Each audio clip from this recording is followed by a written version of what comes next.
Next up on This Week in Law, Rob Walker, Jim Gibson, and Sarah Pearson join me, Denise Howell. We will discuss how some lawyers' head clearly rolled when Samsung had not so smart privacy or terms of service with its smart TVs. We'll talk about purring cats being misidentified. We'll also talk about copyright litigation by the data and six-fingered law enforcement and Ross Ulbricht. All next on This Week in Law. Netcasts you love. From people you trust. This is TWiT.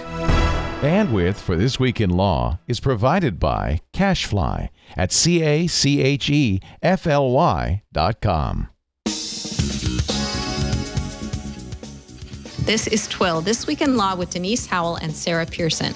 Episode 293, recorded February 13th for February 20th, 2015. Content ID, not perfect. This episode of This Week in Law is brought to you by Harry's. For folks who want a great shave experience for a fraction of what you're paying now, go to harrys.com, get $5 off your first purchase by entering the code TWiL when you check out. And by Blue Apron. Blue Apron will send you all of the ingredients to cook fresh, delicious meals with simple step-by-step instructions right to your door. See what's on the menu this week and get your first 2 meals free by going to blueapron.com/twit. That's blueapron.com/twit. Hi folks, Denise Howell here, and thank you so much for joining us for This Week in Law. We are thrilled that you could do so because we've got an excellent panel who are going to help us understand all of the latest developments, or the ones at least that we've found interesting this week, at the intersection of technology and law. Joining me is my co-host, Sarah Pearson. Hello, Sarah. Hello, Denise. Glad to be back. Great to see you. How are things going? Pretty good. Pretty good. I'm headed to Toronto next week, which is not a great place to go in February, but it's my first time there, so I'm pretty excited. So, yes. Well, we've got to get you to a warmer destination one of these days. I've been feeling for you in the cold winter you're undergoing. So, yeah, Toronto's not where I would have picked. What are you doing up there? Our whole Creative Commons staff is meeting up there actually because we're all remote now and kind of all over the world, and we're gathering in Toronto. That's where our CEO lives. So. Very good. Face of the modern company right there. And in case you are not up to speed on Sarah's background, she is a lawyer for Creative Commons and helps that wonderful organization continue doing its wonderful work. Also joining us today is Associate Dean for Academic Affairs and Professor at Richmond School of Law, Jim Gibson. Hello, Jim. Hi, Denise. Thanks for having me. Great to see you there. We were joking around before the show, wondering whether the books behind you are real or perhaps a green screen in the trailer out behind the Walmart where you're secretly recording the show. Yeah, I'm going to invoke trade secrecy on that one. Yes, exactly. Jim writes and teaches on intellectual property and technology law and contracts as well, which is great because we have an interesting contract issue to discuss just a moment from now on the show. But before we get to that, we'd like to also introduce Rob Walker. Rob is a Bay Area lawyer with Donahue Fitzgerald. He's a research fellow with the University of California Hastings Technology and Privacy Project. And he too focuses on IP and tech law. Hello, Rob. Hey, Denise. Thanks for having me. It's great to have you on the show. All right, we are going to launch into, speaking of the Technology and Privacy Project, some privacy stories.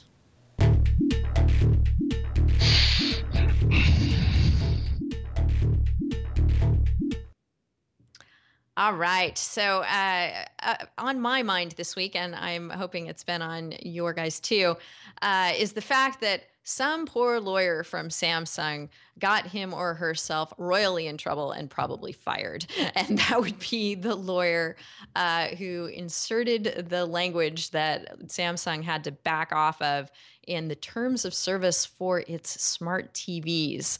That language freaked everybody out by implying, as it did, that your TV was listening to what you were doing in your house without you having to switch anything on to activate its voice recognition features. Lots of hand-wringing about TVs that could hear things going on in your living room or, God forbid, your bedroom. And Samsung was quick to, I have no personal knowledge as to what happened to that poor terms of service authoring lawyer, but they were quick to change that language and make it clear that, and there's a really good piece detailing what the language was changed to over at TechCrunch and the problems that it still may undergo. But the change makes it clear that what you're actually not going to have your ambient conversations picked up by the TV. You have to affirmatively activate voice recognition for it to work. You can opt out of voice recognition altogether if you're really paranoid about it, and know that what's going to get captured is your commands to the TV and not much else. There is some wiggle room in the language still, but it seems to be a much better situation for everyone who was worried about what the Samsung TVs are going to be doing. Have you looked, Jim, at the old language and the new language, and do you feel as I do for the poor lawyer who was not very concise with the original wording? Well, I think the really remarkable thing about it is not so much what the terms of service said, but the fact that they got caught, that someone actually recognized that the language was in there and made a big enough stink about it that they felt they had to change it. Because I think, these things bubble up to the surface once in a while. Instagram had one maybe about a year ago where they had sort of similarly crazy terms of service. And I think those are sort of the tips of the iceberg that get spotted and taken care of. But by and large, most of the draconian terms in these contracts, no one ever notices, and they sort of sail on through. So I think it's not so much what was in there as the fact that finally someone noticed and it bubbled up to the surface enough that they were forced to change it. I think that's the exception rather than the rule. Right. You've actually paid a lot of attention to the extent to which people ignore terms of service and other agreements with fine print and boilerplate that none of us ever read. Tell us why you bought 4 computers. Well, I started out mostly studying intellectual property entitlements and, the balance between fair use and private incentive and a lot of the stuff that IP scholars look at. And I came to realize that what happens is we set up sort of this very intricate balanced system of public law. And then as consumers, we end up giving a lot of our part of the balance away in contracts. And so I decided to actually look at whether those were sort of conscious decisions or whether that was something that we weren't really aware we were doing. And a lot of the cases in this area that set up the law about the mediation between contracts and IP actually take place in the context of buying a computer. The Pro-CD case is about software. The Hill versus Gateway case is about a consumer buying a computer. So I decided to mimic that experience, buy a computer, and sort of measure the sheer tonnage of terms you agree to in the course of basically just turning the thing on. Right. And so that's one of the issues that this smart TV language catch has really highlighted is the fact that people don't read through the stuff. I guess more they do these days. I mean, we do find, that there are these gotchas hanging out in terms of service like this one that when they're made public really give people pause. Rob, I know it's no surprise that that TVs can have this kind of functionality and that lawyers in an effort to protect their clients as much as possible are going to try and draft broad language that winds up, warning people that the TV is going to do something really awful to them. But we're covered now because we've told you. Is there a better approach than that?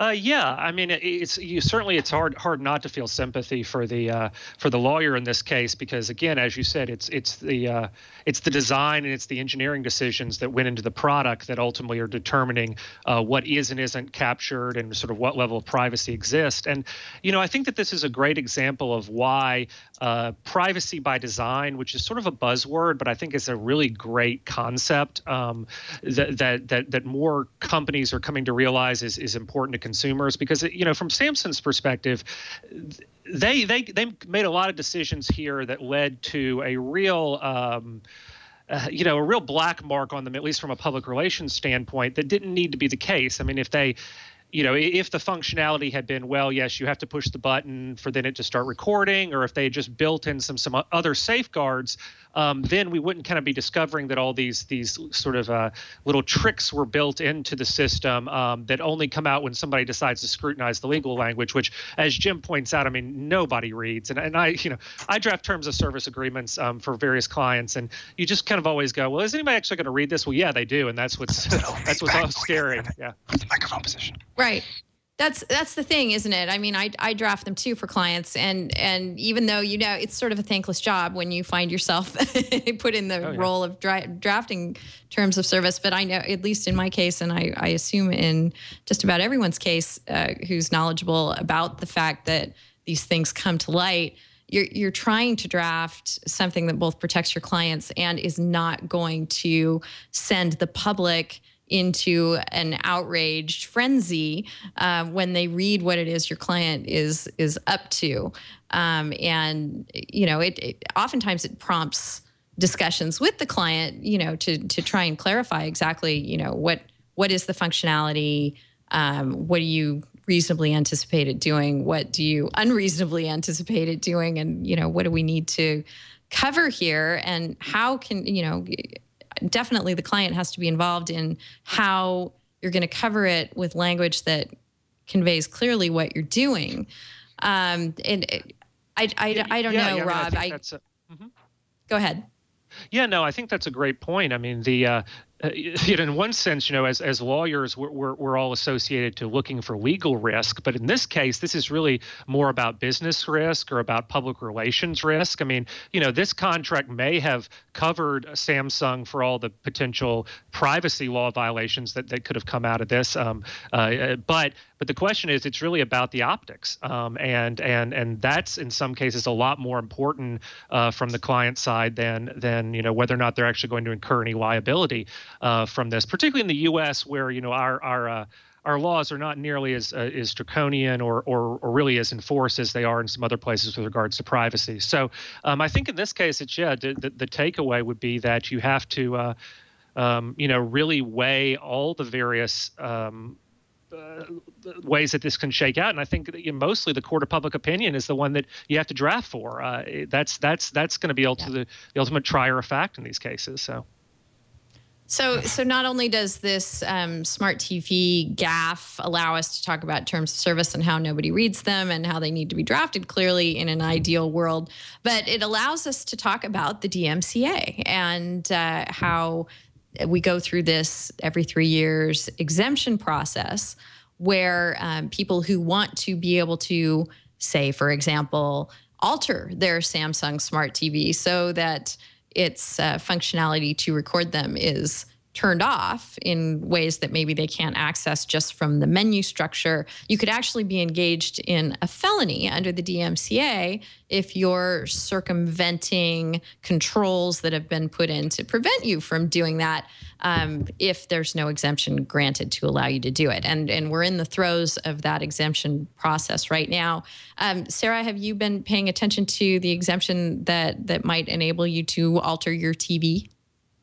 Yeah, so it was filed by the SFLC, and I think it was in part to ensure interoperability with other systems, but also to expose security flaws, because as we have seen, there are a lot of creepy things that could go on with smart TVs, whether or not it's real or imagined, and the ability to hack into it and kind of figure those things out is really to everyone's benefit, really, because people are going to hack, and you want the good hackers able to do it just as much as the people who are willing to just break the law. So I think that was kind of the nature of the DMCA exemption there.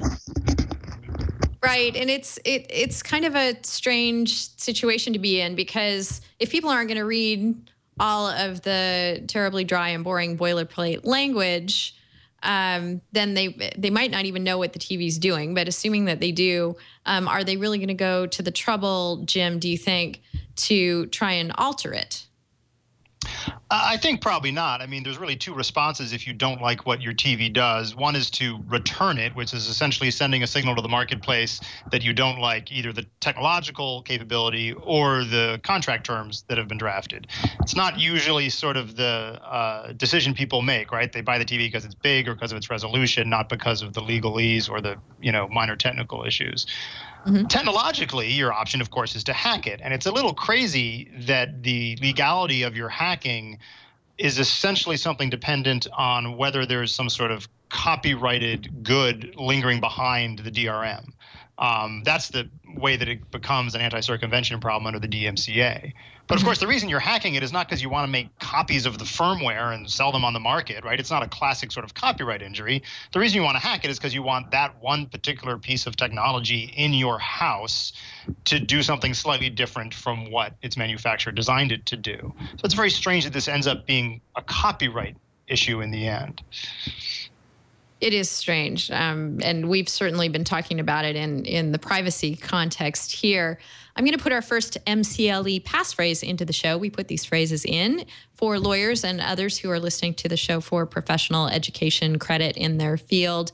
This one is going to be TLDNR, TL:DNR, which stands for too long, did not read. We'll put another phrase in the show later on. This helps you demonstrate to whatever oversight board you might be working with that you indeed listened to or watched the show and didn't just put it down on your log list. So we appreciate the folks who do listen to the show for professional or legal credit. And if you want more information about that, there's more about it on our wiki at wiki.twit.tv/thisweekinlaw. So check it out there, or you can email me with any questions you have on that front. So in addition to the eavesdropping TVs, Samsung had another little blip this week that this one did not seem to be a drafting error, but some sort of technological error, according to Samsung. They weren't quite sure why this was happening. But some folks in Australia who were using the Plex device to watch movies via their TV found that they were seeing Pepsi ads in the middle of a movie that they had on their Plex, with the upshot being that the Samsung TV seemed to be, this was, the conspiracy theory approach to the story. It seemed to be using ad technology, inserting ad technology into programming that did not otherwise have ads, and not giving the user a choice on that front at all. Samsung has said, no, this was an error. We did not mean to do this. But it showed that that Samsung and others have the capacity to actually do that, to mess with your TV watching experience in that regard. Jim, do you think that there could be, well, first of all, I think that someone who writes the terms of service for companies who are anticipating taking that kind of step are definitely going to put some sort of broad language in there notifying you that this could happen, whether or not it actually does and whether or not you actually read it. But notwithstanding that there's some broad language that's likely to be there already or inserted in, do you think this could trigger a lawsuit based on consumer expectations being thwarted? Well, it's hard off the top of my head, at least in our U.S. law, to think of that as a cognizable injury that a consumer could really complain about in court. I mean, as Robin, you mentioned earlier, sort of the customer service optics might not be that great, but there's probably not an underlying cause of action that I can think of that would, really give the consumer any purchase there, which really means that although the terms of use might give them the right to do it, they don't even really need it in the terms of use, because the terms of use are useless if all they're trying to do is sort of, confirm a right that the producer already has. I actually think there's a lot of potential for sort of targeted consumer advertising of this nature, but of course I'd prefer it to be done with a lot more consumer buy-in on the front end. Rob, what about, the TVs are just sort of the topic in the news this week. As homes become more and more smart and connected, the smart TV eavesdropping problem is certainly not one to be looked at in a vacuum. We've got the Amazon Echo that's coming our way soon. We've talked before about the Jibo robot assistant here on the show. And those are just the tip of the iceberg as to devices in your home that are capable of learning a lot about you and phoning home to their manufacturer with that data. You were talking about privacy by design. How should we tackle this problem? Yeah, I think that's a really interesting question, because as you see the evolution of the Internet of Things, as people will sometimes call it, and the sort of the internet enabling of a lot of different devices in your home, some of which make sense and that you would understand, like a smart TV, other things like a smart refrigerator. I mean, I'm not sure exactly how I'm going to use that one, but I guess that's in the works by some places. But yeah, I think what we have to have is sort of a two-prong approach. One is companies really thinking about privacy at the incept of the design process, and making that one of the requirements that go into the evolution of these products in terms of their research and development. But part and parcel with that is that we really need a better sense of what the norms are around this. And this is sort of a debate that has raged since time immemorial, practically, about what does privacy really mean, and what does it mean for American consumers versus maybe for Europeans or for Asian consumers who have a different cultural understanding of privacy and a different background there. And there's been a lot of really good scholarship into what privacy in the law means, and how, say, Western Europeans think of privacy in very different terms than Americans do. But as we're talking about kind of the development of devices, we really do have to find some middle ground, or some sort of common ground that then designers and engineers can go, okay, this is what people expect, and build on that. Unfortunately, that's kind of saying, well, yes, we have to reinvent everything in order to move forward. I don't think it's that big of a challenge. I think the problem is that there haven't really been any major device manufacturers who've really wanted to step forward and say, yes, we're going to do this. That this is something that's important to us on a cultural level, and so we want to take the lead there. Maybe there are some that I'm not aware of. But certainly a lot of the big players that we kind of come back to again and again, seem to kind of always treat privacy as an afterthought and as a drafting challenge for their lowly legal departments, not something that's really actually baked into the DNA of their product line. In just a moment, we'll move from talking about companies eavesdropping on you to the government doing so, and developments in the lawsuits that challenge that activity. But right now, we're going to thank our first sponsor for this episode of This Week in Law, and that is Harry's. I love Harry's because Harry's fixes a problem that so many of us have: paying too much for overpriced razors and razor blades. Let's admit it, shaving is fun. You love the feeling after you've shaved. I know that. Sometimes we cut or scrape ourselves with dull blades, though. You don't love that feeling. So you want your blades to be absolutely the best quality, sharp as can be every time when you're shaving. And razors are expensive. They run about $4 a blade. They're sort of the poster child for the notion of upselling you buy the cheap little razor, and then you have to buy the expensive blades over and over again after the fact. And that's where a lot of razor blade companies make their money. Someone who shaves every day, you wind up spending hundreds of dollars a year just on razors. The Gillette Fusion, for example, comes to mind. And when we go to the store to buy blades and razors, sometimes we have to deal with those pesky locked up plexiglass cabinets. I know that every time I have to go and refill what used to be my husband's shaving system down at Target, I had to schlep up there with the big plastic thing and have it unlocked. Not only does it slow you down at the check stand, but it's just a pain. Harry's fixes all that. They're wonderful. They give you high quality razors at about half the price of those big brand blades. And they make their razors in their own factory in Germany. They engineer them for sharpness and high performance, and they ship them to you for free to your front door. Because they make and ship their own blades, Harry's is a more efficient company, which means they can give you factory direct pricing, and they guarantee your satisfaction. In each kit, you get a razor with a handle that looks and feels great. It's just got wonderful balance to it. You get 3 razor blades with your starter kit and foaming shave gel. You can see all those by going to harrys.com/products. The starter Truman set is an incredible deal. You get all this for just $15.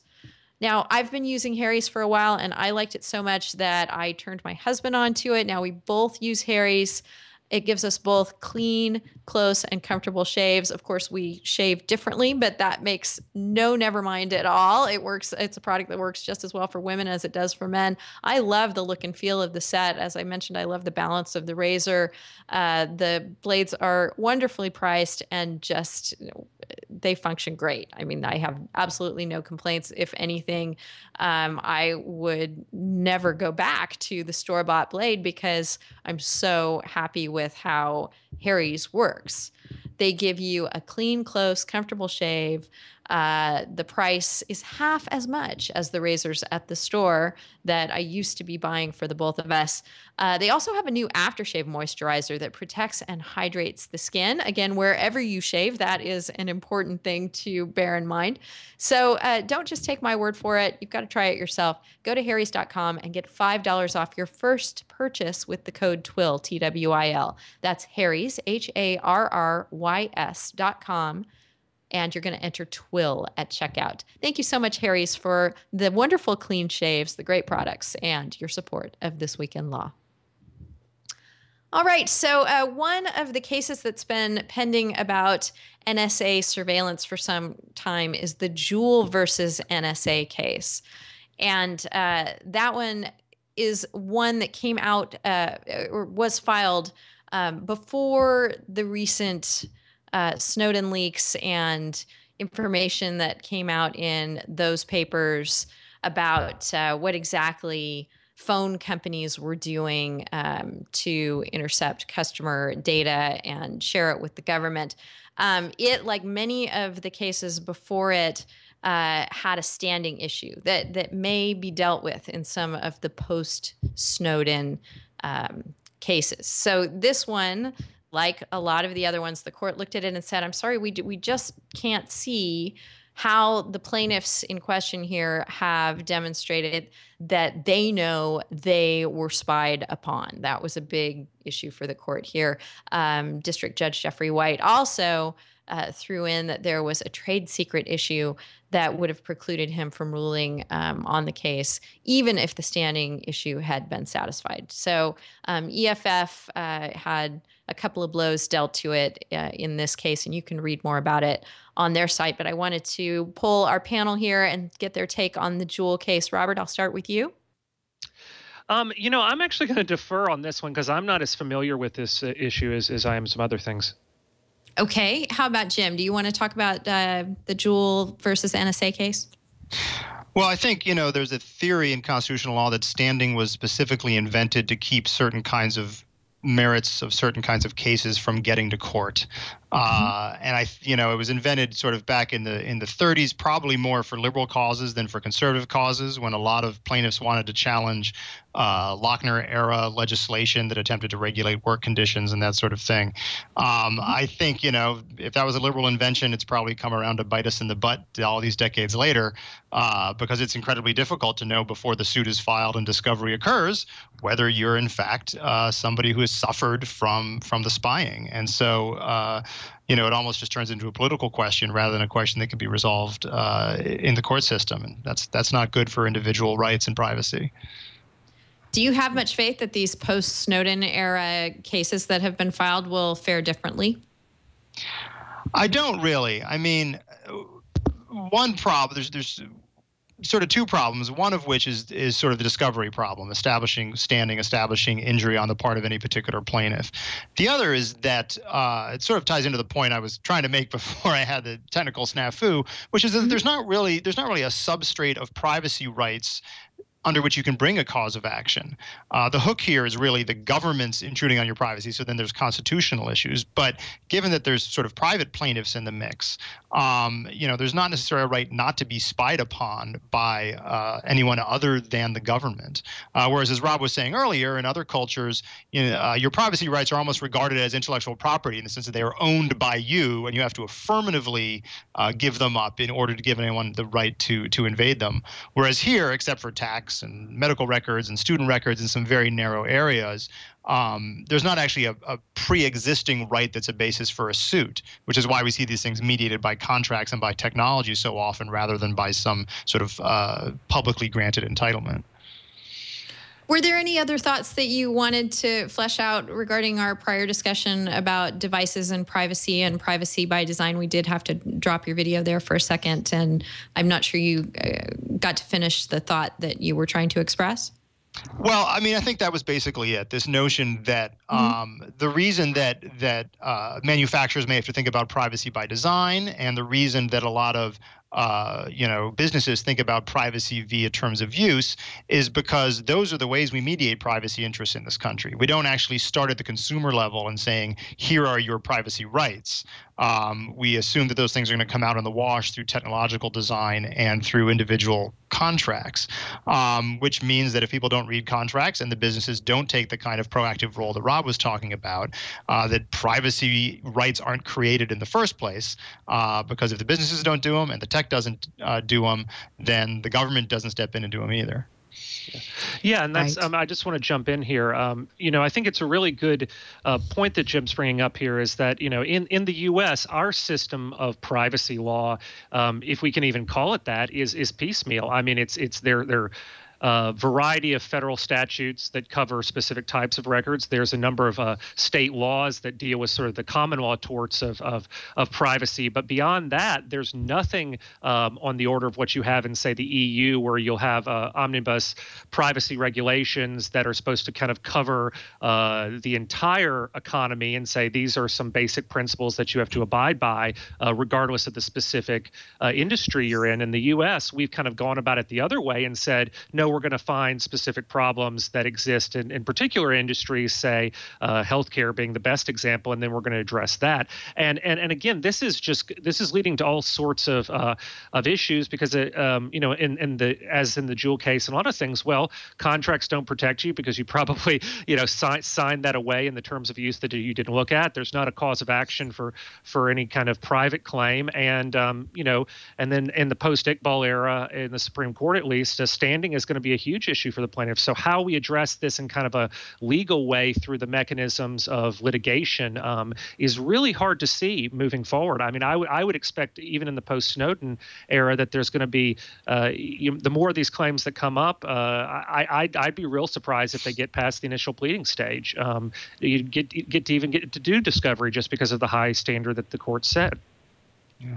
And to follow up on Rob's comment about Europe, take what in America we'd probably view as a pretty extreme example of the European conception of privacy rights. That's the recent right to be forgotten controversy, right? The notion that you can sort of order data aggregators and search engines to forget about an individual.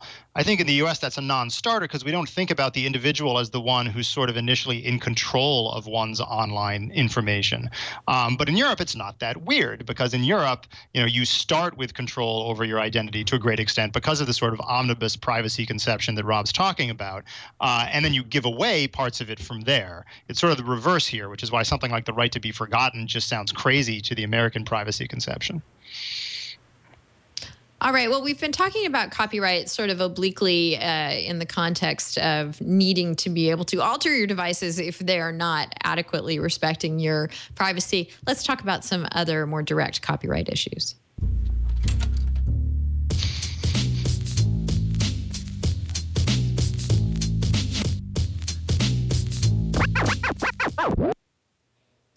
So last year, Jim did an interesting article where he didn't have to access any private data that had been obtained via eavesdropping televisions. He was able to go to the public record and look at, was it over 900 copyright cases, Jim?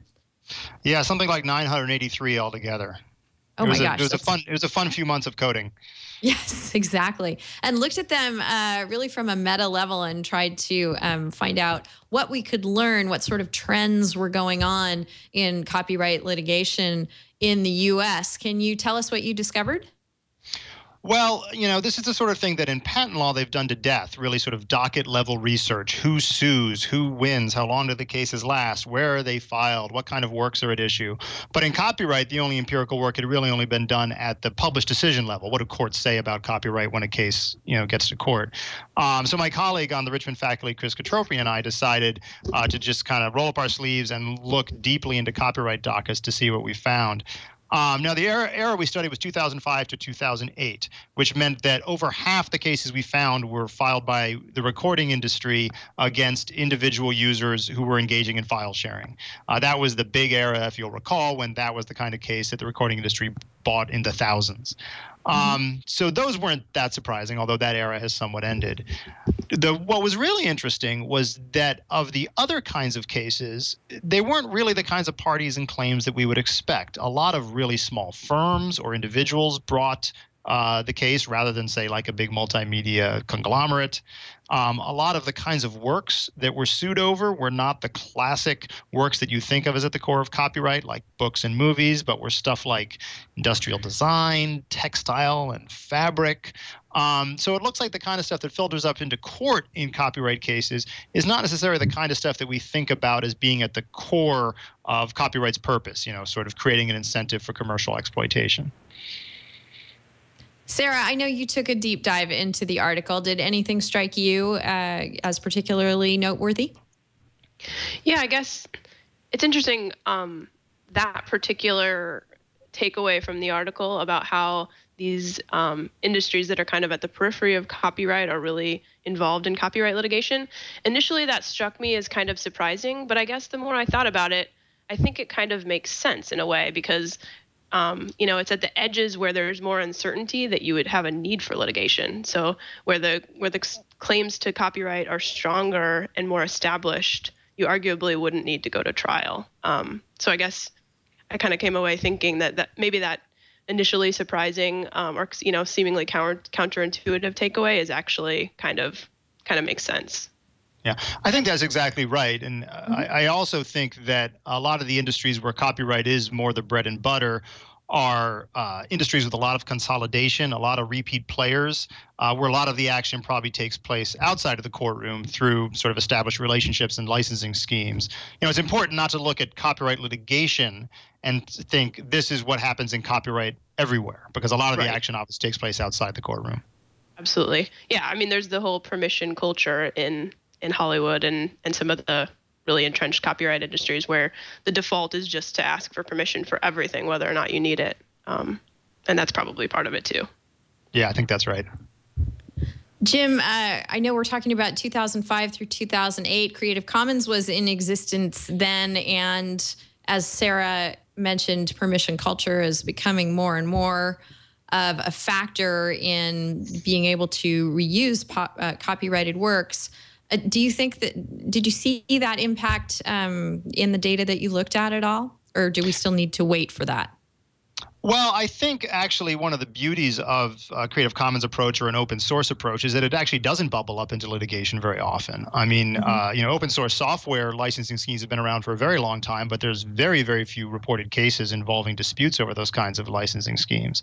If they're working well, you shouldn't see them bubble up into litigation, sort of, to Sarah's point that it's only the real troublesome cases that get heavily litigated.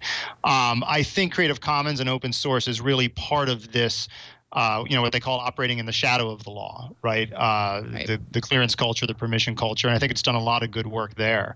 Absent those sorts of licensing alternatives, what we see is everyone always asking permission for everything all the time, which means eventually that circles back into the doctrine because that's what courts come to expect as the rule rather than just as the practice. Right, and I was going to say from Creative Commons perspective, we definitely don't want to be kind of perpetuating permissions culture with Creative Commons licenses. And it's an interesting issue that comes up sometimes is, how much do we push CC licensing on things that are kind of at the edge of copyright? Because on the one hand, you want to clear up any uncertainty, but on the other hand, you don't want to kind of reinforce this notion that everything requires asking permission when really it doesn't. So it's an interesting dilemma, interesting thing to think about. I definitely feel for Sarah in that respect, because think about the fair use inquiry, for example, which is where we often mediate these questions at the periphery of the entitlement. The most important factor in a fair use decision is what? The impact on the market for the copyrighted work. Well, if everybody is asking for permission and paying even small licensing fees for a relatively minor use, then when someone finally stands up and challenges it and says, no, this should be a fair use, I shouldn't have to license it, the court turns around and says, everybody else has been paying for this stuff. What makes you so special, right? There's a market impact there. And so even a well-intended, prudent approach that a good attorney will advise its client to take, get a fee, don't bother litigating, it's much cheaper, can eventually circle back around and feed back into fair use doctrine in a really constraining way. Yeah, and I think that that's a really interesting point, Jim. And I know that you've written on this before. Actually, we've both written on this topic. That's right. Yes, it's sort of we have a really interesting sort of externality problem here, because what's going on is that, as if somebody comes into my office and asks me to do a fair use analysis, I mean, you can walk through the steps and you can tell them the risk and associate that. But at the end of the day, you're going to say, well, the risk is not zero of litigation. So, how do you feel about this? And with the statutory damages provisions being what they are, and just litigation in general, and the not only the financial turmoil or the financial risk there, but the emotional risk and all the things that go into, being a defendant in a lawsuit. A lot of people say, yeah, I'd absolutely just rather spend some money and make this go away, or at least, hedge my risk there. And so it's really difficult, on an individual level for anybody not to want to kind of buy into permission cultures. But you're absolutely right on sort of the normative level, or on the broader societal level. We see these things creating markets that frankly just shouldn't exist. But again, how do you tell that to any specific client who says, "Oh my gosh, I got a nasty letter from somebody who's claiming copyright. What should I do?" Yeah, and that's something that I would have expected over the years, the period that we're discussing, 2005 through 2008, and on up through today. To see something of a reduction of the silly copyright assertions on the plaintiff's side, that with the internet and the Streisand effect and the bad PR that you get when you're firing a shot across the bow that is not well-founded in law and is just intended to, achieve an end because you're betting on the fact that the person on the other side either doesn't have the information or doesn't have the access to legal resources to fight you. I would have expected to see a reduction in that kind of knee-jerk reaction on the part of rights holders. And then, as we discussed on the last episode of This Week in Law, we're repeatedly proven wrong on that. What we discussed was the left shark from Katy Perry's halftime show at the Super Bowl, and the fact that Katy Perry's lawyers saw fit, even though they're on extraordinarily tenuous legal ground, as Professor Christopher John Sprigman has pointed out in representing the person who is making a 3D model of the left shark, that they really don't have much of a flag to fly there on the copyright side. And yet, the knee-jerk reaction when you're someone like Katy Perry with a big law firm is, oh, there's someone out there using our property. We're definitely going to fire off a letter on that. What do you think about that? We'll start with Rob.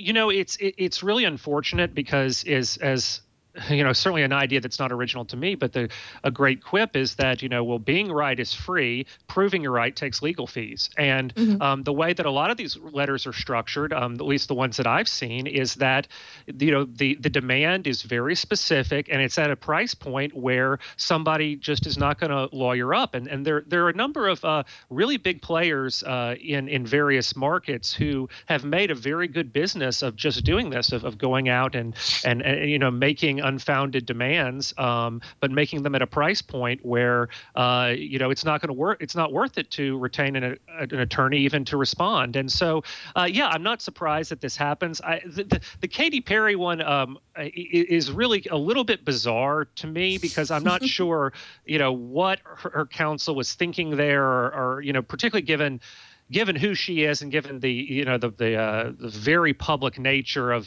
that event, I mean, is there anything more public than something that happens at the Super Bowl? I mean, no, there isn't. So, the fact that you would kind of make a very tenuous copyright claim in that context is weird. But in smaller cases or ones where there's a slightly colorable claim that somebody might step forward, I mean, it makes a lot of business sense, and it's unfortunate that it does. But and how you combat that. There's no way to combat that as an individual unless you're willing to, do what, say, in the Sherlock Holmes case earlier this year, where you have a defendant who's really willing to go the distance to fight against what they see as an unlawful or unlawful claim for copyright. In most cases, someone's just not going to do that. It doesn't make financial sense, and again, the risk if you lose are too high. So. But yeah, it's the shark is a curious one. Yeah, exactly. Jim, what do you think about it as indicative of trends in spurious cease and desist letters?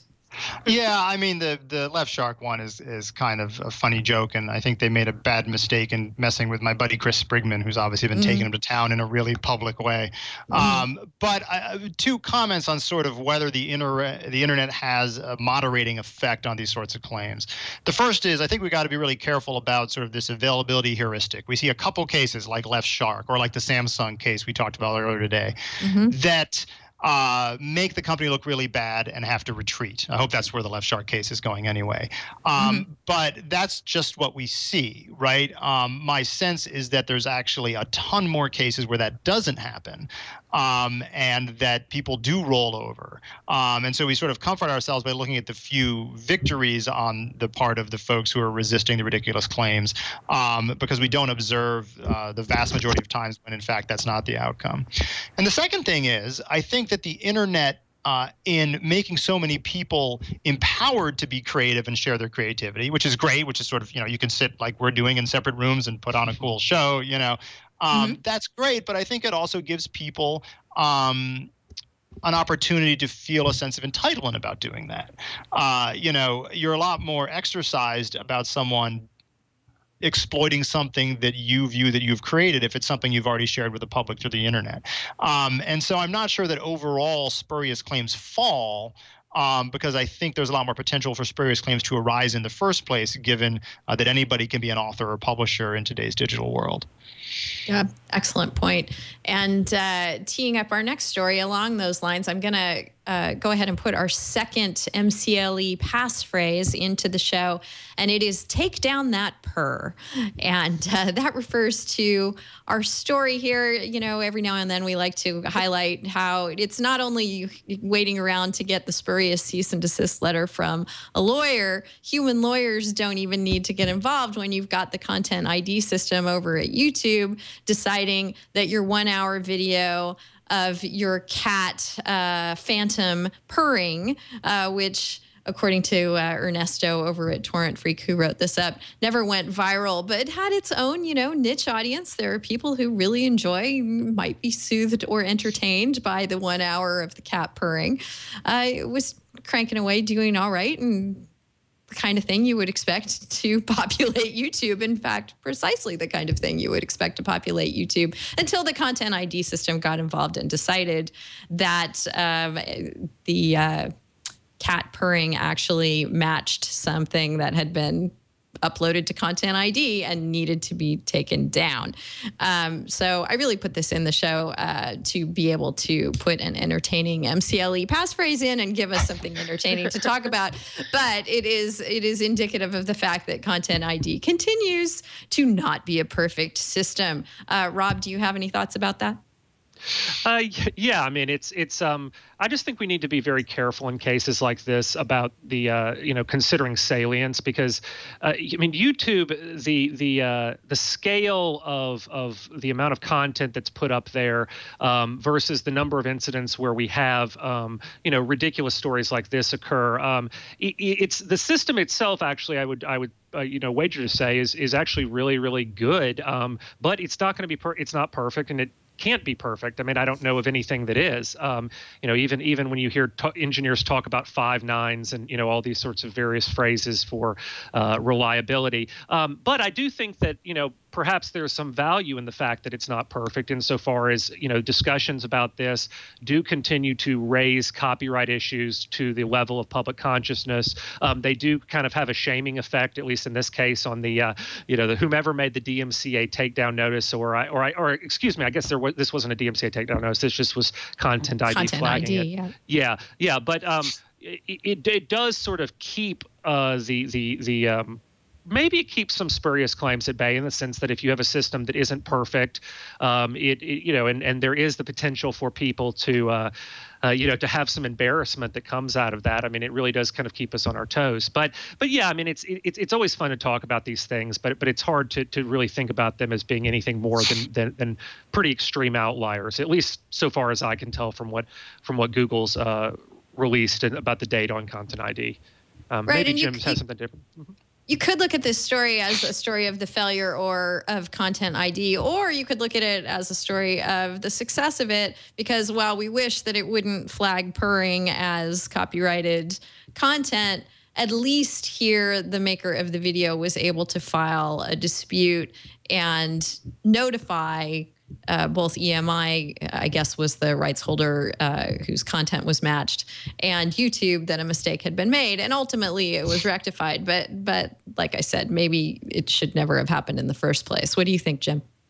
Well, I think the two of you combine your two comments, I think is exactly the right way to think about it. Like Rob, I have some sympathy for managing this massive process of trying to take down infringing works, and some sympathy for trying to do it technologically through the sort of Content ID system. And so the cost of errors in that system, I think if it's low enough, makes the system tolerable. But when the error occurs, it's extra important to make sure that it's easily correctable by the person who uploaded the content in the first place. And this goes for technological Content ID type solutions as well as DMCA takedown notices. The problem with the DMCA notice and takedown system is that it creates great incentives on the part of the intermediary to take down the content because they avoid copyright liability by doing that. But even though it has a counter notification process that's on paper, there's actually no incentive to engage in the counter notification process and put the content back up, because all that gives you is liability against the consumer for suing you for what? Wrongful takedown? I mean, there's no liability to be mediated there. So I think that part of the DMCA really needs to be fixed. All right. Well, that sounds like a good time for a snack, or at least to start thinking about a snack, or maybe thinking about dinner, because we're going to thank our second sponsor for this episode of This Week in Law, and that is Blue Apron. And Blue Apron always makes me think about dinner and look forward to it. Of course, we all love to eat, but it's hard to find a meal that doesn't compromise somewhere. You want it to be a good value. You want it to be quick to prepare. You want it to be healthy and delicious. And those are all big challenges. Well, Blue Apron is here to help you meet those challenges and conquer them. Blue Apron makes delicious meals easy and fun. They don't make delicious eels, as far as I know. No eels have come to my house yet, but they make meals delicious and easy and fun by delivering fresh, ready-to-cook meals right to your door. They're less than $10 a meal, people, and I can tell you that these are restaurant-quality meals. So you want to really your spouse below the money that you would spend at a restaurant. Blue Apron is absolutely the greatest thing for that. It sends you fresh ingredients, perfectly proportioned, with step-by-step recipes, including beautifully printed pictures, making cooking healthy meals really, really easy and fun. In fact, your kids can even do it. Turn them loose in the kitchen with the recipe card so they know what it's supposed to look like, and all the ingredients and the proportions and the step-by-step instructions, and also instructions from you on how to not burn down your house or slice off a finger. And really, as if you've got responsible children, they will be delighted at what they can accomplish for you as well.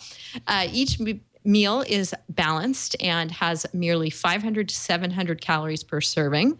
So yummy that you'd never know that they were that calorie conscious. Cooking takes about half an hour. Shipping is free, and the menus are always new. They won't send the same meal twice. And they will constantly, I've discovered, work with ingredients that you might not purchase or think to put together in your own cooking. Coming up this week, for example, we're going to have, among other items on their menu, things like orange beef lo mein with gailan and Napa cabbage. I now know what gailan is, having cooked another Blue Apron meal that we've talked about on the show. It's an Asian vegetable, very much like bok choy, that is delicious and tasty and cooks down in a really, really yummy way. So we've got the orange beef lo mein that incorporates that. They also have chicken and sage biscuit pot pie, very warm, yummy comfort food for everyone enjoying cold Februarys here in the U.S. And also farro jambalaya. Again, farro is not something that I would think to pick up. It's something I've only had in restaurants before, but it's a delicious and really, really healthy food. Again, I think of it as Italian, but here they're making a jambalaya dish out of it and mixing it with crispy, now I don't even know how to pronounce this mushroom, maitake mushrooms, perhaps. So again, they really mix up their flavors and give you just a delightful selection of things to work with.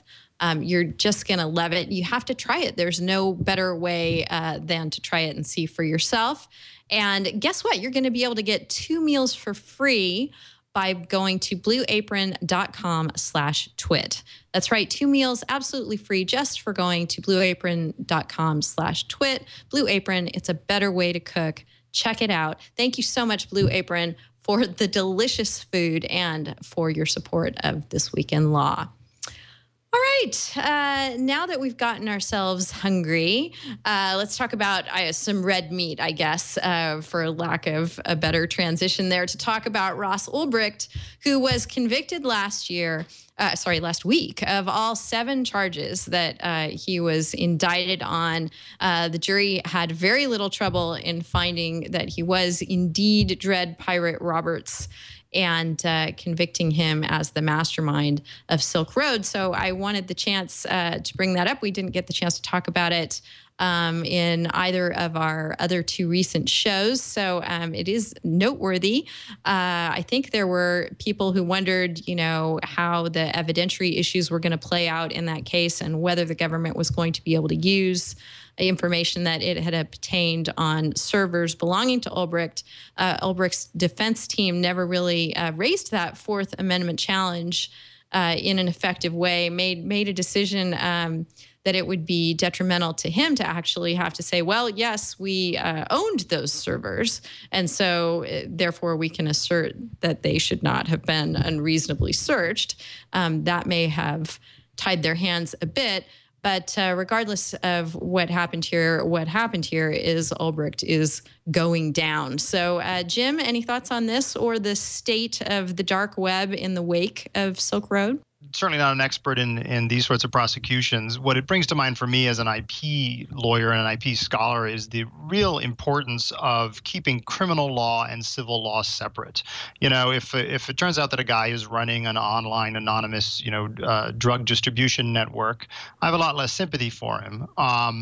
And, the means by which the prosecution and criminal investigators get their hands on information are and should be very different from the way one gets one's hands on information in a civil suit.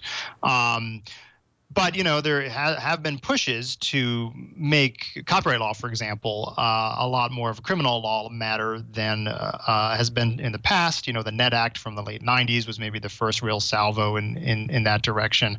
And, when it comes to the government doing the job of copyright owners by making a case criminal rather than civil, then I start to have a lot more misgivings about the investigative techniques that might have been used here. All right, Robert, any thoughts?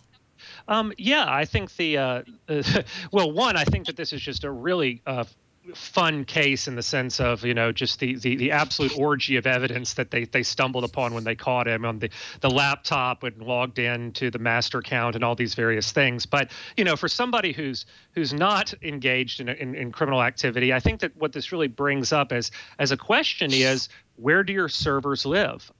This is something that I've increasingly seen in a lot of different contexts where as we talked about earlier, as the Internet of Things becomes more prevalent, as more services are provided through cloud computing systems and more companies move their IT operations outside of the walls of their building and out into data centers and out into to other places, who has access, who can search there, under what jurisdiction will you fall, particularly if you say have a data center that's located outside the U.S., or if you're a European company, maybe you have one that's located in the U.S.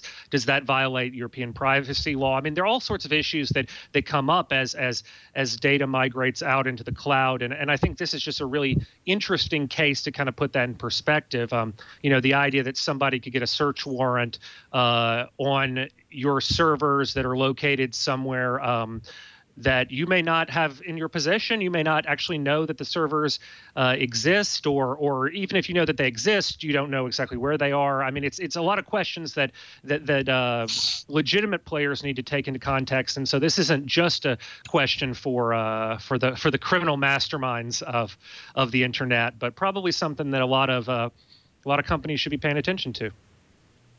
Sarah, what do you think about the notion that obviously we have a longstanding system of justice in our country where unless there's a darn good reason to put something under seal, everything that happens is publicly available. When I read about Ulbricht's conviction, I just see in my head all of the other dark web operators of drug trafficking and other illegal black market good trafficking sites taking notes and making sure that they now have a handbook for what to do better so as not to get caught. Do you see any solution to that? I mean, I certainly don't think the solution would be to make the litigation not public, if that's what you're implying. Not really. I'm wondering if there is a solution. Yeah, I don't know if there's a solution. Probably not. I mean, I was thinking one of the articles that you put in the notes about this case mentioned the idea that maybe this case in some ways backfires for law enforcement because it gives publicity to the dark web, because so many people don't even know that it exists or that it's out there. And so it could actually lead to more people using it and going there. And I thought that was kind of an interesting takeaway. And that's probably what you're getting at here. And I don't know. I just don't know that there is a solution to that. If there is, I'm not creative enough to come up with it. Yeah, I always feel like when we read and discuss these kinds of cases that we're sort of talking about things that have happened in the past, and in the real world, things have moved on, and these kinds of sites are already out and learning from the mistakes that have been made. And as you said, perhaps the point that one of those authors made, getting greater market share because of the publicity. But be that as it may, we will go ahead, and if you're not, as Rob pointed out, a criminal mastermind attempting to exploit the dark web, or even if you are, certainly there are lessons to be had from the Ulbricht case. So our tip of the week actually comes from a great article at PC World by Joab Jackson there. 5 technologies that betrayed Silk Road's anonymity.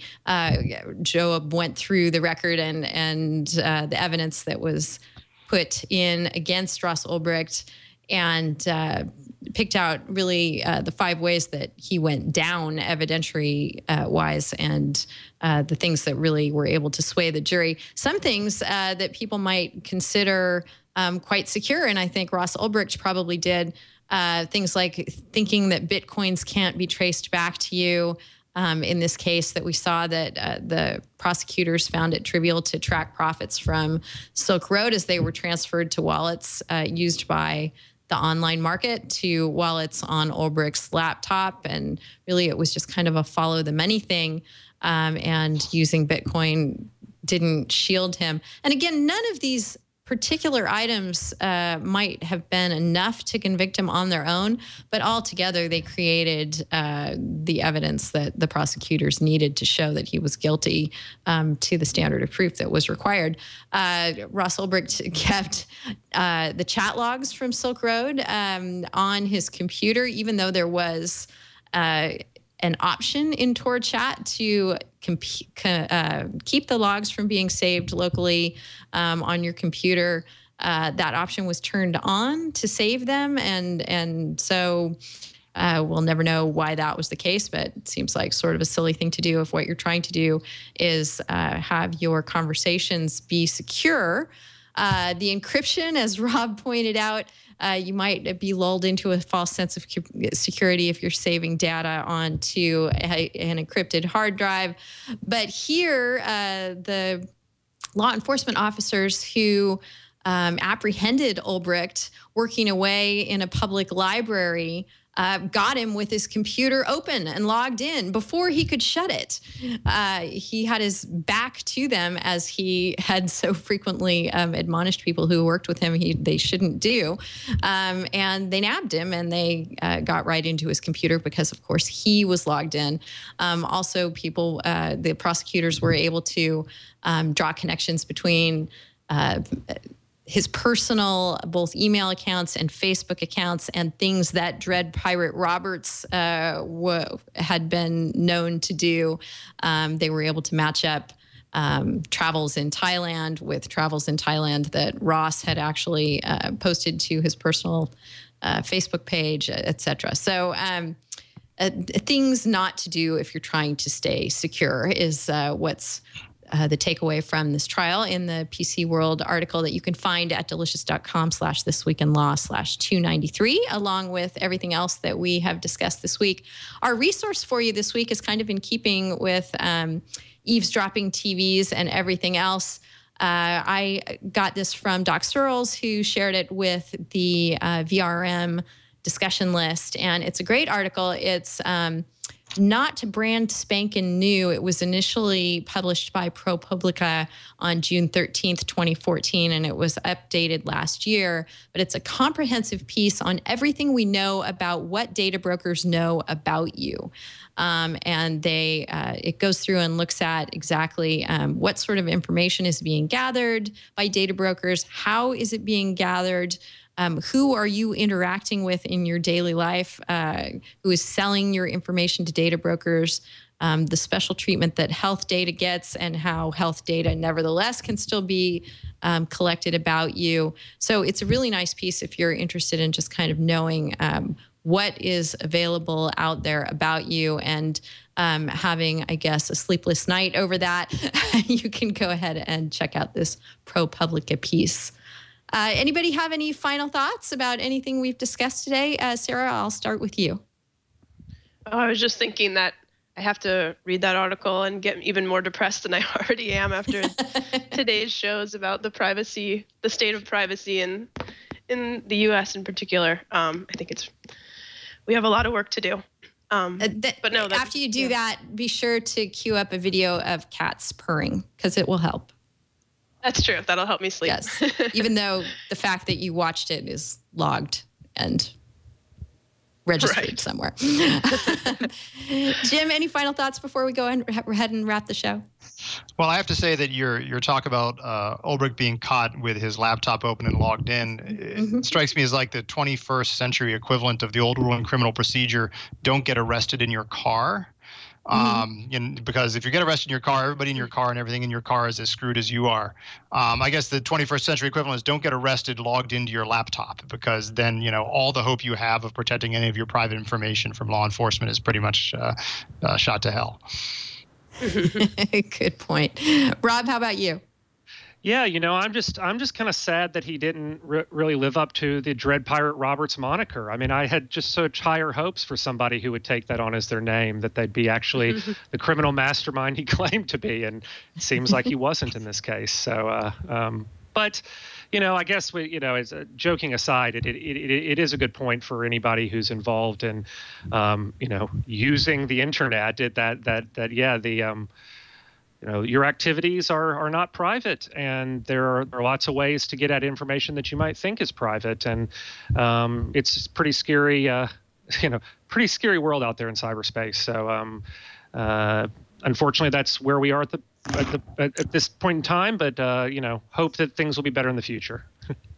Yes, and I just feel for all the parents and kids out there who, having watched Princess Bride, decide that their online screen name should really be Dread Pirate Roberts, and they have no idea about Ross Ulbricht and that might not be a good idea at this point. Yeah.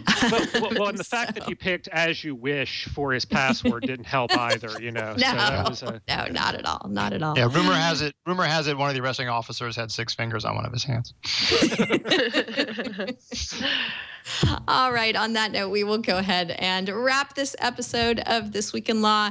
I've so enjoyed spending time with you, Jim Gibson. Anything coming up on your plate or at Richmond that you want to let folks know about before we go ahead and sign off? Well, Chris Katropi and I are doing a follow-up article on our big empirical piece that's going to drill down a little more into this issue of, what's going on with these sort of at the periphery sort of copyright claims in federal court, and is there anything to be done about it? So coming to an SSRN site near you soon. Good. We will stay tuned. How about with you, Rob? Any talks that you're involved in? Any articles you want to plug? Yeah, I've got one coming out here, I guess, next month in the Northwestern Law Review, which I'm sure everybody at home reads, cover to cover every month. That's right. But yeah. I mean, why wouldn't you? But no, it's on aesthetic judgments in copyright law and sort of how courts use art and art history to kind of wade through the tangle of copyright doctrine and what we think they could do to do that better. So it's coming out here and should be good. It's with my co-author Ben DePorter, who's also at UC Hastings. So it's a fun piece. Wonderful. Thanks for letting us know about that. Sarah, it's always great to chat with you. I'm so glad you could join us today. Thanks. Lots of fun. Lots and lots of fun. All right. Well, if you have been joining us today, we actually pre-recorded this show in advance of 220. I think that is probably, if you didn't join us live, when you'll be watching the show or seeing it come through on your RSS feeds. We do record the shows live every Friday at 11 o'clock Pacific, 1900 UTC generally. So that's when you can tune in and join us live, jump into IRC with us and play along at home. We love it if you can do that. But don't worry if you can't. The show is also available after we record. It's posted up at the TWiT site at twit.tv/TWiL. Our whole archive of shows is there. We also have a YouTube channel, and there is just a myriad of ways you can get your smart TV to pull up the show and hopefully not insert additional ads into it. Let us know if that's happening, please. So check out that twit.tv/TWiL page, and it will tell you all of the various ways you can enjoy the show, whether it's on your phone or your TV or your tablet, your computer, however you would like to. There are ways that you can do so. We're just happy that you join us however you choose to do so, and happy to chat with you about the shows, between the shows. You can get in touch with Sarah. She's Sarah P. at twit.tv, or with me, I'm Denise at twit.tv. If you'd like to email us. Otherwise, just shoot us a reply on Twitter. Let us know what's on your mind, what news stories you think would be interesting for us to hash through with our illustrious guests. That it never ceases to amaze me, the people who make the time and share their great insights with us here on this show. If you have ideas for additional people that I haven't spoken with or thought about yet, please do get in touch with us. Let us know who else you think we should invite on the show. I have no problem just taking a flyer and asking, the most busy, famous people to come on the show. And sometimes they actually will say yes. So there's no harm in trying. Just, when you have an idea for someone, or what's even more fun is someone that you haven't heard about who's doing great work and sort of laboring in obscurity, but we get the chance to put them on the show and really go deep with them and figure out what's going on and have them help us understand what makes this all tick. That's why we do the show. So we're so thrilled that you've joined us here today, and we'll see you on the next episode of This Week in Law.